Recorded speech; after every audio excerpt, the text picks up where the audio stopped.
চুলায় রান্না করার ঝামেলা ছাড়াই কাঁচা আমের সময় ফুরিয়ে যাওয়ার আগেই রোদের তাপে তৈরি করে নিন কাঁচা আম, কাঁচা মরিচ আর কাঁচা সরিষার তেল দিয়ে দারুণ মজার কাঁচা কাঁচা আমের আচার।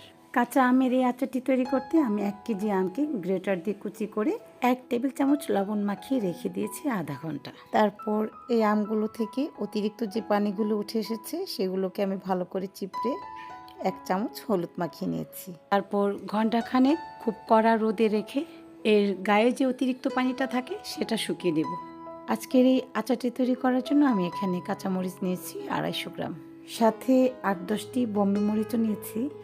মরিচের সমপরিমাণ রসুনের কোয়া নিয়ে ফুটন্ত পানিতে সেদ্ধ করে এর গা থেকে অতিরিক্ত পানিটা রোদের তাপে শুকিয়ে নেব। রোদে শুকানোর পর আমের টেক্সচারটা যখন এরকম হয়ে আসবে তখন এই আমের মধ্যেই আধা শুকানো মরিচগুলো এনে আমি 50 গ্রাম সরিষা এবং 2টো রসুনকে একত্র বেটে ভালো করে মাখিয়ে নেব। আচারটিতে আরও একটু হলদেটে ভাব আনার জন্য আরও 1 চামচ হলুদের গুঁড়া এবং আরও 1 টেবিল চামচ লবণ দিয়েছি। আর এখানে কিন্তু আমি কোনো মরিচের গুঁড়ো অ্যাড করছি না। তারপর এই সরিষায় মাখানো আম মরিচগুলো আমি প্রায় 1 ঘন্টা কড়া রোদে দেব।